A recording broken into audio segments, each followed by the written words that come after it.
Fala, galerinha, beleza? Aqui é o professor Leonardo Nascimento e quero falar para vocês hoje de um assunto que eu tenho certeza absoluta, que já perguntaram para você, fisioterapeuta, ou até você já respondeu essa pergunta dentro do seu consultório para algum parente seu, naquele churrasco de família, naquele aniversário, sobre isso, mas a gente precisa saber o seguinte: o que que a ciência fala sobre isso? Então a pergunta é: será que a mochila pesada das crianças causa realmente dor nas costas? Então, a gente precisa pensar, quando a gente faz esse tipo de pergunta, para saber o seguinte: qual é o tipo de estudo que pode responder essa pergunta? Então, eu vou falar um pouco de metodologia para vocês, para entender qual que é o tipo de estudo que responde essa pergunta específica. E, além disso, eu vou mostrar para vocês uma revisão sistemática sobre esse tema e vamos analisar essa revisão juntos, beleza? Então, antes de eu continuar nesse vídeo, vou pedir para você fazer aquele favorzão que é ajudar a fisioterapia a melhorar a qualidade. Como é que a gente faz isso? Você vai curtir esse vídeo, você vai ativar as notificações, você vai colocar um comentário aqui que você gostou e você vai enviar esse vídeo naquele grupo de fisioterapeutas que eu sei que você tem, naquele grupo de fisioterapeutas da sua faculdade, de uma pós-graduação, que precisa aprender a utilizar a ciência no dia a dia. Sabe aquela galera? Então, dessa forma, divulgando informações de qualidade, o que que a gente faz? A gente melhora a nossa profissão. E é essa a missão desse canal: colocar a ciência no seu dia a dia, colocar a ciência na sua prática clínica, com vídeos simples, de forma descomplicada, beleza? Então, vamos saber de verdade se aquela mochila pesada realmente causa dor nas costas? Deixa eu compartilhar com vocês a minha tela para a gente responder essa pergunta. Olha aqui o estudo. Aí apareceu. Então, o estudo que eu vou colocar para vocês hoje é esse aqui, ó. Do school bags cause back pain in children and adolescents? A systematic review. Então, pode perceber que não foi feita uma meta-análise. E por que que não foi feita uma revisão sistemática com meta-análise? Por causa dos desenhos de estudo que foram incluídos. Então, meta-análise só é possível ser realizada quando eu tenho ensaios clínicos. E nesse tipo de revisão, não cabem ensaios clínicos, porque eu não posso pegar umas crianças e colocar indo para a escola com mochila e outra sem para poder comparar, ou fazer uma mochila placebo, né? Então, vamos entender um pouquinho como é que funciona esse estudo e por que que foi feita uma revisão sistemática por causa dos desenhos de estudo que estão incluídos. Então, aqui, ó. O objetivo do estudo é investigar quais as características da mala da criança, né, dessa school bag, da utilização dessa mala da mochila, são fatores de risco para dor lombar, né, para back pain, em crianças e adolescentes. Então, como é que eles fizeram? Os critérios de elegibilidade e de seleção dos estudos, que aqui é um ponto muito importante para você entender o resultado. Então, foram estudos prospectivos de corte. O que são estudos prospectivos? São estudos que o corte é uma pequena parcela. Então, eles pegaram uma pequena parcela de uma população específica e fizeram um estudo prospectivo, que é um estudo com dados anteriores. E um estudo cross-sectional, tá? Que é um estudo cruzado, tá? Então, eles fizeram um estudo cruzado, com essa metodologia cruzada, e pegaram também Randomized Controlled Trials, tá? Então, eles utilizaram esses três desenhos de estudos: estudos prospectivos, estudos cross-sectional e ensaios clínicos randomizados controlados. Se fossem somente ensaios clínicos controlados randomizados, caberia uma meta-análise. Como não entrou somente ensaios clínicos controlados randomizados, então não foi possível fazer uma meta-análise juntando três desenhos de estudos diferentes. O desfecho primário, lembra que outcome é desfecho? Então, o desfecho primário foi um episódio de dor lombar, e o desfecho secundário foi um episódio de sustentação dessa mala e falta na escola relacionada à dor lombar. Então, ele não conseguia ir para a escola, não conseguia ir para a escola por causa da dor lombar.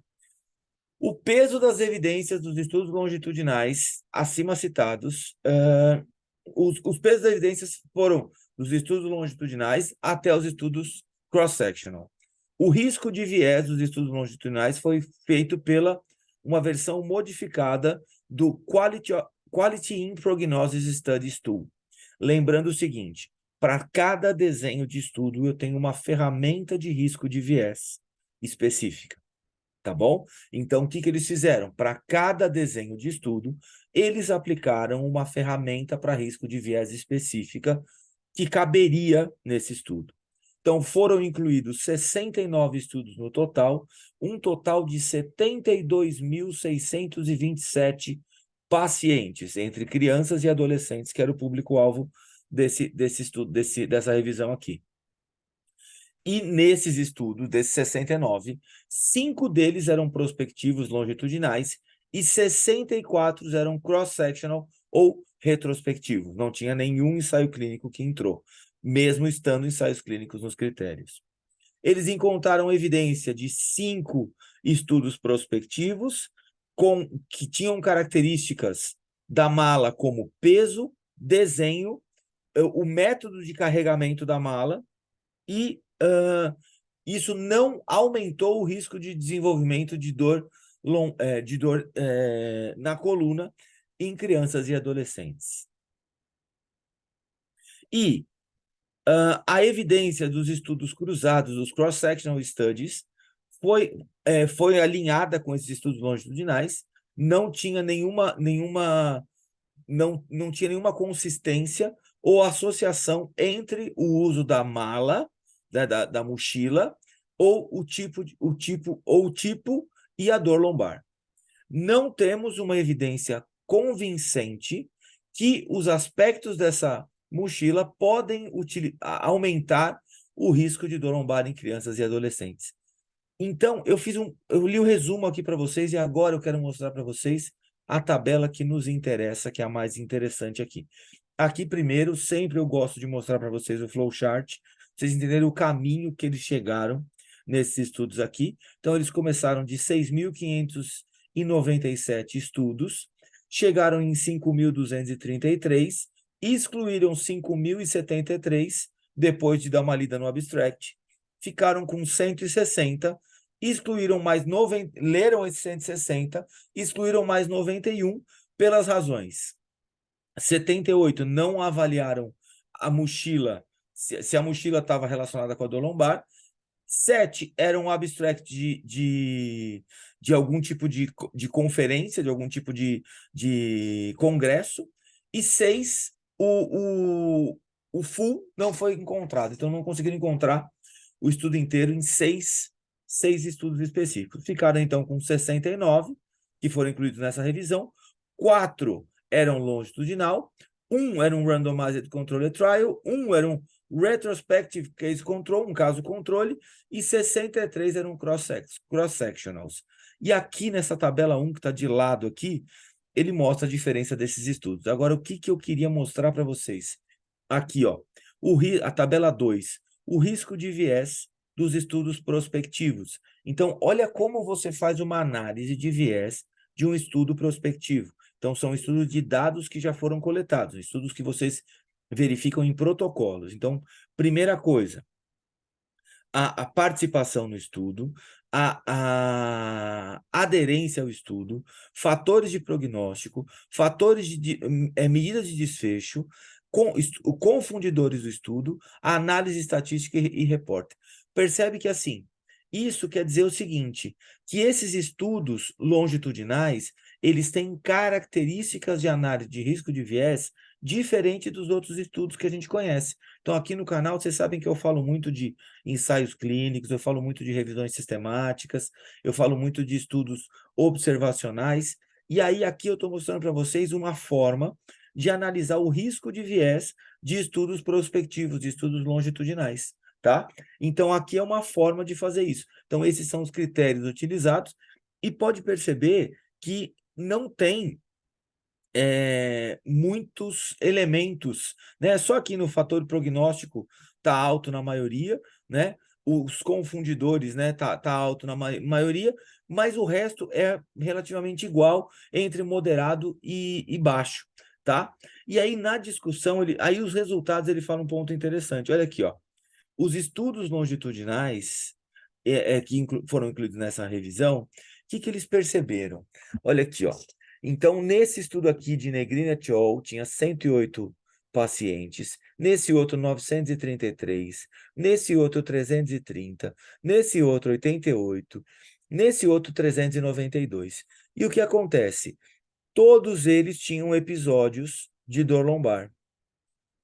E, o achado mais importante é que não teve nenhuma associação, a não ser em 2 estudos. Nós tivemos associação, tá? Em dor lombar persistente e um episódio de dor lombar. Agora, olha que interessante. Nesse estudo aqui, ele verificou o peso da mala, que não teve associação, o design da mala não teve associação, e o tipo de carregamento da mala também não apresentou associação.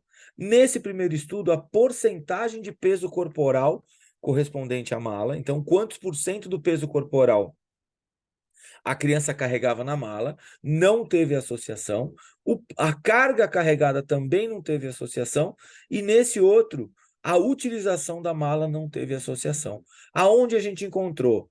Onde os alunos relataram uma dificuldade, quando os alunos relatavam dificuldade de carregar a mala, tinha um aumento do risco, e onde eles tinham uma percepção da mala mais pesada, tinha um aumento do risco. Então, o que a gente pode considerar que são fatores de risco, pensando nessa análise desses estudos aqui? A forma de carregar a mala pode ser uma coisa importante. Então, se o seu paciente ou seu filho reclamar que está difícil carregar a mala da forma que ele está carregando, ou com uma alça só, ou a mala está com 2 alças e estão incomodando, isso pode ser um fator que gera dor. E uma outra coisa, o peso percebido da criança em relação à mala também pode ser um fator interessante. Só que tem outro, nesse estudo aqui ele comenta também o seguinte, que esses fatores de risco que eles apresentaram aqui, esses fatores podem ser minimizados se você tirar essa criança do sedentarismo.